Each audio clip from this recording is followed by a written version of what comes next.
12 days after Tony Bennett's sudden retirement, the transfer portal finally claimed somebody from the Virginia basketball program.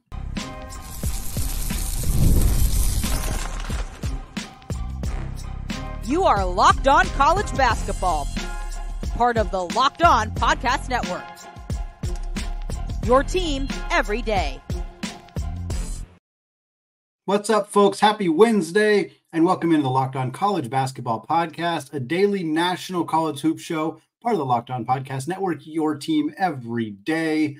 I am your host today, Andy Patton. You are joining at the place to get your college basketball content Monday through Friday, 5 days a week, 52 weeks out of the year. And here, so excited to be bringing you one of our final episodes before the official start of the college basketball season on November 4th. A special shout out to all of you everyday listeners and those of you who've been hanging out with us in the Locked On College Basketball Discord channel. Today's episode of the show is brought to you by FanDuel. Folks, place your first $5 bet and you will get started with $150 in bonus bets if you win. Visit FanDuel.com today to get started.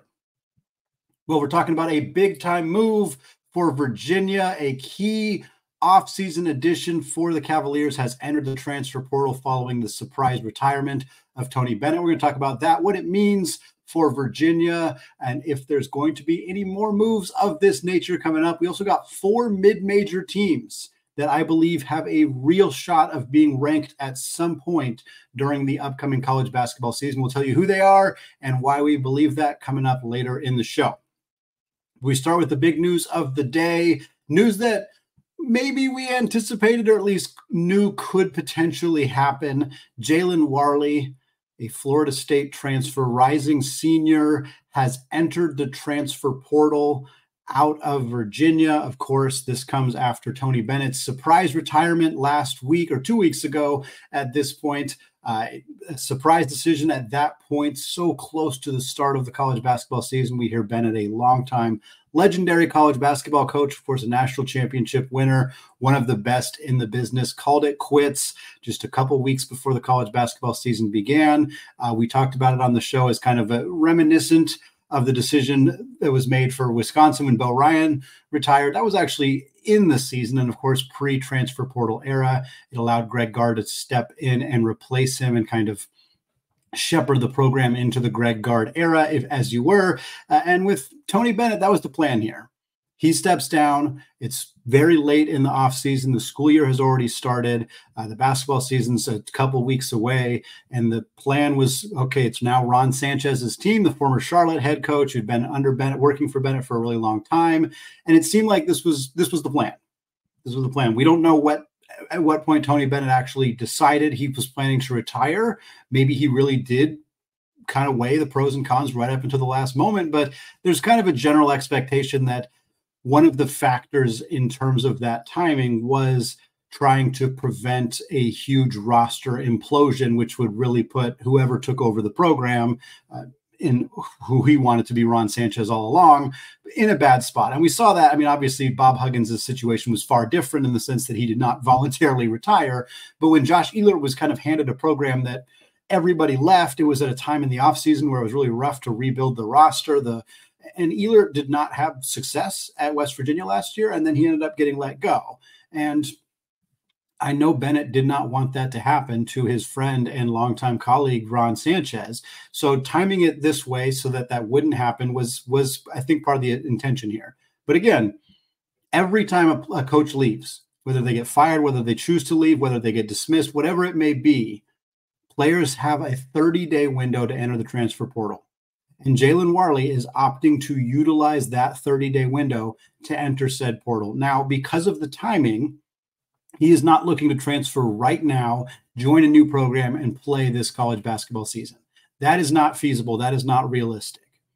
So Warley is instead going to redshirt for the 2024-25 college basketball season. He will not suit up for Virginia. He will not play a game with Sanchez's Cavaliers, and he will instead look to play his final year of college basketball eligibility in the 2025-26 season with the new program.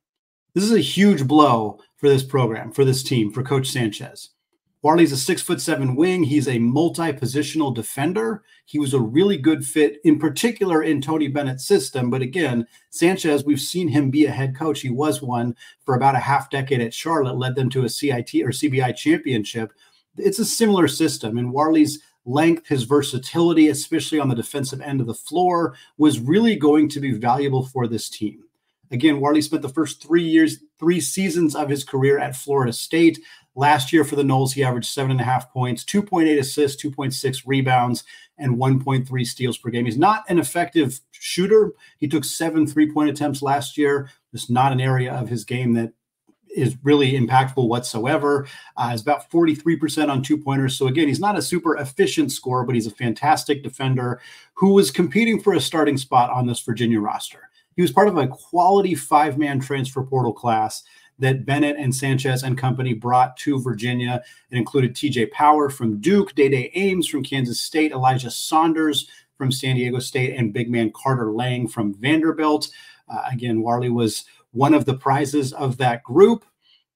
Now you have a new starting lineup. It kind of depends what you previously had it looked at, but I know CBS reported their projected starting lineup with Day Ames at the 1, Isaac McNeely, a returner for this team, at the 2, and then Power, Saunders, and Blake Buchanan rounding it out. Power and Saunders both feel like power forwards to me, so I'm intrigued how that potential starting lineup could work. They could start Andrew Rohde at the 3 and have one of Power or Saunders come off the bench. Tane Murray is an option to fill in some more minutes as well. But this is a tough blow for a team that was going to rely on Warley's defense, his experience, his familiarity with the ACC, and now they're missing a key piece without any opportunity to really make any replacements at this point in the offseason.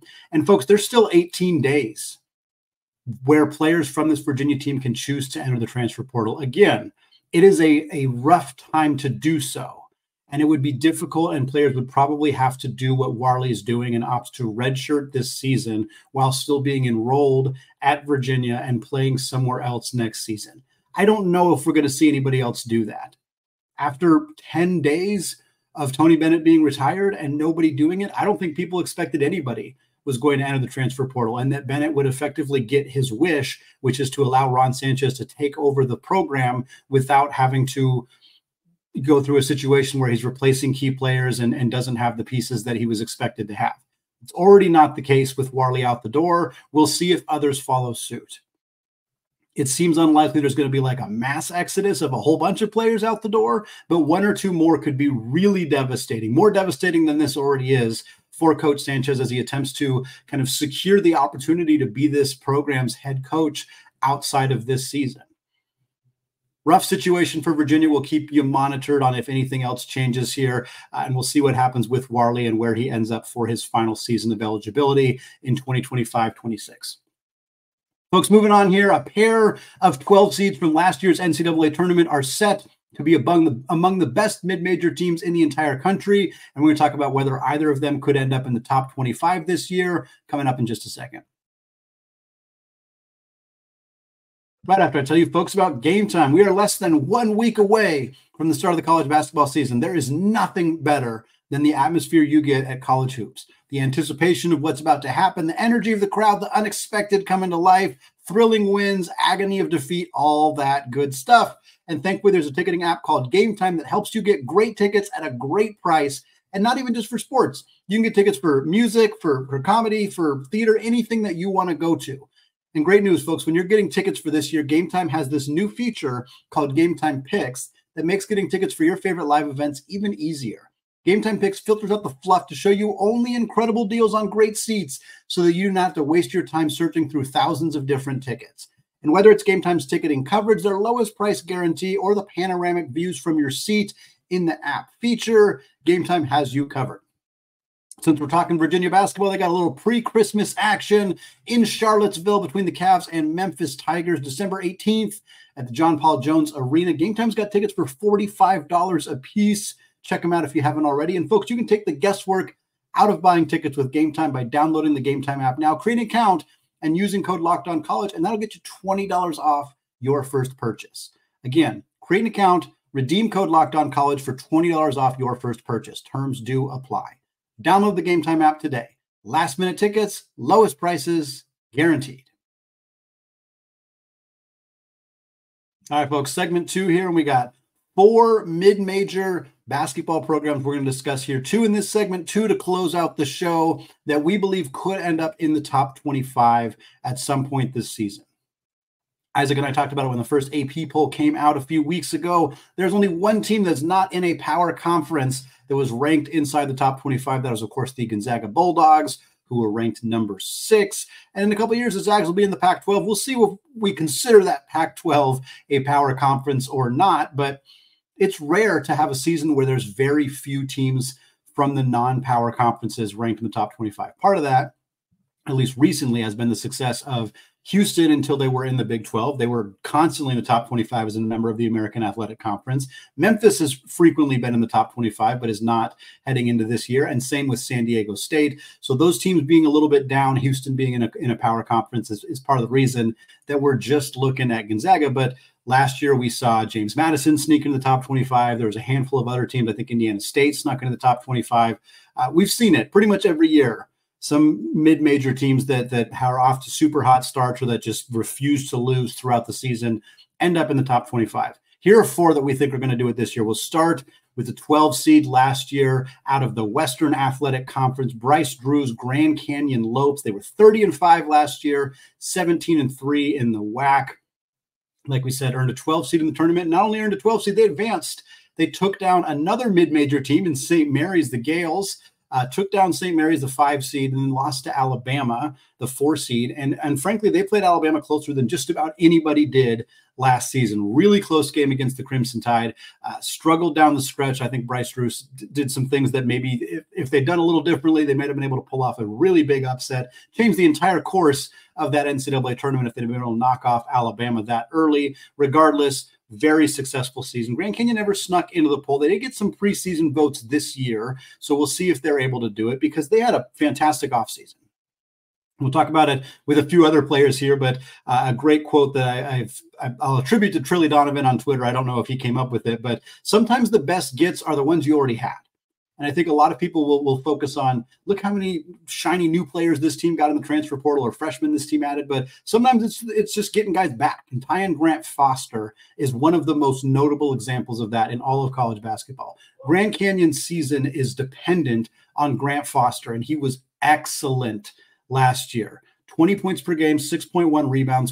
He's a 6'6", bigger guard, is a matchup nightmare, not just for teams in the WAC, but everybody that plays him. 5th-year guy, he had some serious NBA attention. For him to return to school and come back to play at Grand Canyon is a massive addition, or return, I should say, for this Grand Canyon team. The Lopes also keep Ray Harrison. They keep Colin Moore. They keep Duke Brennan and Locke Were. All were contributors last year. Harrison averaged 13.5 points a game. Moore was 8.2. Brennan was 7 points, and Were was 5.7. So some key rotation pieces for them. Harrison was their second leading scorer outside of Tyon Grant-Foster there. They lost some key pieces as well. Gabe McLaughlin's out the door. Javon Blackshear hit the portal. But their transfer portal class is, I think, a big part of why they're in this conversation. Not only is it Grant-Foster and Harrison coming back, but they add Mekhi Williams from UT Arlington. He was the WAC Freshman of the Year last year, averaged just under 11 points and about 3 assists per game for Arlington. They also had Jacoby Coles, transfer from TCU, coming from the Big 12 to the Western Athletic Conference last year. At TCU, he averaged 10 points, 4 boards, and 1.3 assists. His size, his physicality will be a massive addition in the front court for this Lope squad. And they also had Dennis Evans. Dennis Evans was a top 20, top 15 at places prospect in the 2023 recruiting class. And he went to Louisville. And as everything that went to Louisville the last 2 years did, it just didn't work. It just didn't work. He barely played. He had some injury stuff, but he's a 7'1" big man. He's an elite rim protector. He's got a full-on change of scenery with his Grand Canyon team. Don't be surprised if Evans is one of the bigger sophomore breakouts of the entire college basketball season. On top of that, Grand Canyon also has a top 100 freshman in Sammy Yane from Arizona. He was a decommit who goes to Grand Canyon now. Really nice addition for this Lopes team and Bryce Drew. Looking at their schedule, they got some big non-conference games. You need a few of those in order to really get a chance to be in the top 25. Again, James Madison snuck in a huge part because of their win over Michigan State early in the year. For the Lopes, they got Arizona State, who, after what we saw them do against Duke in that exhibition game, that might not be a huge game necessarily for the Lopes, but they also got Stanford, Georgia. They got St. Louis. Spoiler alert, more on them later in the show. So they got some big non-conference games, some opportunities to pick up some wins that'll really help them. Once they get into conference play, there's no other teams in the WAC that really are going to help them move into the top 25. If they're not in the top 25 or close to that conversation by the time the conference season starts, their odds drop significantly of actually making it. Moving on to our other team, a lot of similarities. The McNeese Cowboys, Will Wade, fantastic coach for that program. Last year, they went 30-4, 17-1 in the Southland Conference, earned a 12 seed in the Big Dance, just like Grand Canyon. They also faced a team from the WCC, but Grand Canyon was able to knock off St. Mary's. Meanwhile, McNeese got boat raced by Gonzaga in the first round, a 21-point victory for the Zags. I think they were up 30 at one point in the second half of that one. McNeese at no point snuck into the polls last year, but they did get some preseason votes this year, just like Grand Canyon. And for a lot of the same reasons, really good transfer portal class, got some key pieces returning as well. Now, they did not return their best player the way that Tyon Grant-Foster came back for Grand Canyon. Shahada Wells is not returning for McNeese, but they keep their next three leading scorers from last year. Christian Shumati, who averaged 12 points, 9.5 boards. DJ Richards is back, averaged 11.5 points. And Javon Garcia is back after averaging 11.2 points and 3.5 boards per game. But it was the transfer portal additions that really got folks' attention this year for Wade and the Cowboys. They add Sincere Parker from St. Louis. I only played 16 games with the Billikens last year, but he averaged 16 points and 4.3 rebounds, a really nice potential addition for this McNeese program. They add Brandon Murray from Ole Miss. Murray only averaged 4.3 points and 2.5 boards for Ole Miss last year, but the previous season he averaged 13.7 points at Georgetown, and the season before that he averaged 10 points per game at LSU. Fourth school in 4 years for Brandon Murray, all three of them, 2 in the SEC, 1 in the Big East. Now he'll be in the Southland with McNeese, should be ripe to put up some big numbers with this program. Kadir Copeland transfers from Syracuse, 9.5 points, 4.5 boards, and just under 3 assists per game last year with the Orange. And then Bryant Celebong from Arizona State, 4.8 points, 4.1 rebounds with the Sun Devils last year. Prior to that, he was at Tulsa, where he averaged 12 points and 9.2 rebounds. Could be a quality piece in the front court for Will Wade's program. Scheduling-wise, this team's got an opportunity right off the bat to put themselves in the top 25 conversation. It's not an easy opportunity. You got to go to Tuscaloosa and take down Nate Oates and the Crimson Tide of Alabama, who's going to be in the top 5 by the time that game rolls around on November 11th. But if you go to Bama and win, beat a top 5 team, I mean, that's what James Madison did. They beat a top 5 team in Michigan State that very quickly proved they did not belong in the top 5. We'll see if Alabama has the same situation. I doubt it. I think this Bama team is very good. We know their strengths. We know their weaknesses. And McNeese is not going to have a very good chance of winning that game, especially a true road game. But if they do it, they're going to be in the top 25. I'd almost guarantee you that they would be a top 25 team. They could be in much sooner than every other team on this list, just because of the strength of their early season schedule. They also got Santa Clara. They got Mississippi State. They're going to be at the Paradise Jam event where they'll play Illinois State. There's other teams they could play, including UAB. They could play Kansas State. Jerome Tang's got a nice team over there. They could play Liberty. They have a quality non-conference schedule, and you need it because the Southland is not good. Wasn't really good last year, doesn't project to be very good this year. Again, if we're going to say that Grand Canyon doesn't get ranked if they're not in that conversation going into conference play, the same is very, very much true for McNeese. But McNeese has a stronger non-conference schedule in the sense that Bama is a monstrous game for them. Mississippi State's a good team. Santa Clara is a good team. So if they can pick up a couple of wins there, the Bama game is the obvious huge hinge for them. If they don't pick that one up, but they win their others, they do well at Paradise Jam, I could see this program sneaking into the top 25 at some point during the upcoming season.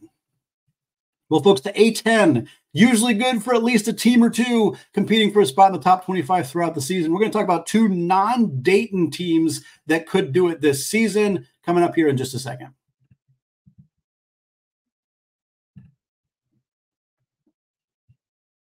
All right, folks, segment 3, still Andy Patton, still hanging out here on the Locked On College Basketball Podcast, and we're still talking about 4 mid-major teams that could find themselves in the top 25 at some point during the upcoming college basketball season. We teased it at the top. We got 2 A-10 teams to talk about here, and I teased it earlier. St. Louis is the first team we're going to talk about, and they're far and away the worst team last season among the 4 teams that we're talking about, but they got a new coach.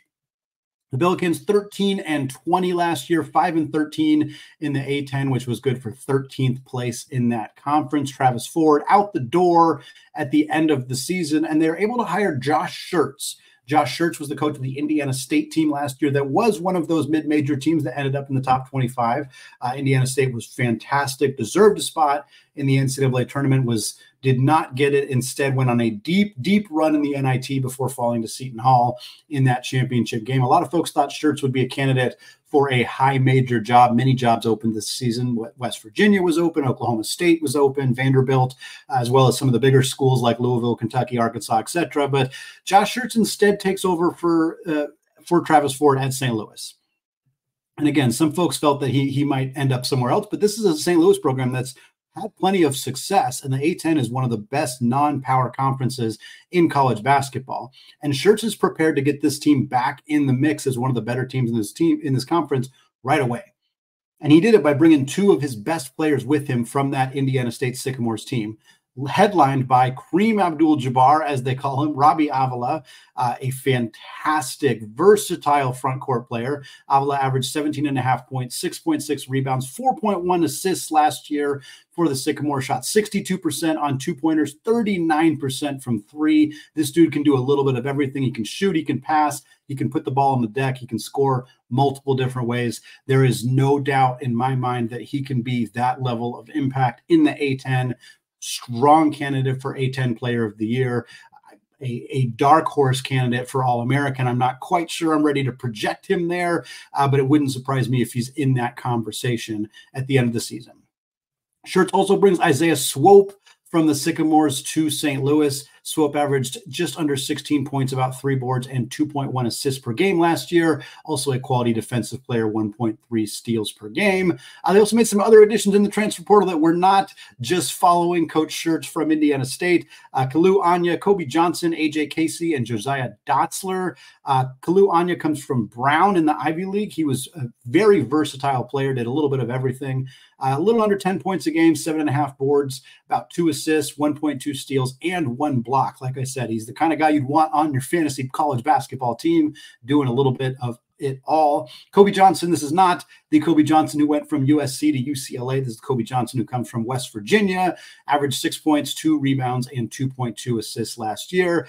Casey and Dotzler are 2 guys who didn't play much at their respective programs. Casey was 1.9 points, 2 boards in about 10 minutes per game at Miami. Dotzler, just 4 minutes per game for Creighton. But folks, I mean, I'm not saying these guys are going to be Brandon Pajemski, but Brandon Pajemski averaged 1.1 points per game at Illinois before he transferred to Santa Clara. It is possible that just because a player didn't play much at a high major and transfers to a school like St. Louis doesn't necessarily mean that they're not going to make a big-time immediate impact. We'll see if Schertz has diamonds in the rough with either of those 2 guys. But even if not, the additions of Anya and Johnson, as well as Avila and Swope, and they also keep Gibson Jimerson, who was their leading scorer last year, about 16 points a game. Larry Hughes and Kellen Thames are both back. Hughes averaged 7.5 points. Thames averaged 6 points per game. So 3 key returners for this St. Louis team. You add in a potential Conference Player of the Year in Avila. You add in another potential Conference Player of the Year, at least all Conference Player in Swope.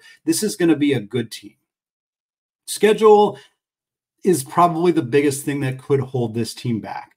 They play Santa Clara early in the season. Speaking of Brandon Pajemski, they also play LMU and are at San Francisco. Apparently lots of love between this St. Louis program and the WCC. And look, those are all pretty good teams, but probably none of them are going to make the NCAA tournament. You got Wichita State and Grand Canyon. Grand Canyon, good team. Talked about them. They'll be in the dance. Wichita State, we'll see. But that's kind of what headlines your non-conference slate. Not a lot of teams that are going to make the dance. Now, the A-10 is better than the Southland. The A-10 is better than the WAC, the 2 teams we talked about earlier. But is that enough for them to put together a I mean, they can't lose very many games, if any games, to realistically be in the conversation for top 25.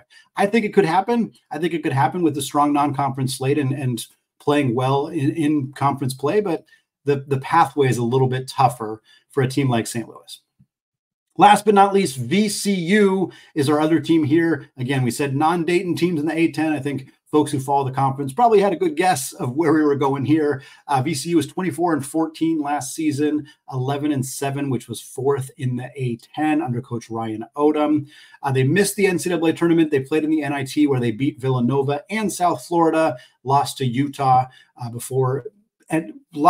which ended their season. They did not end up getting ranked at any point during the year, but they had a great offseason. And like I said, I'm going to re-quote Hurley Donovan when we talked about Tyon Grant-Foster to start this segment.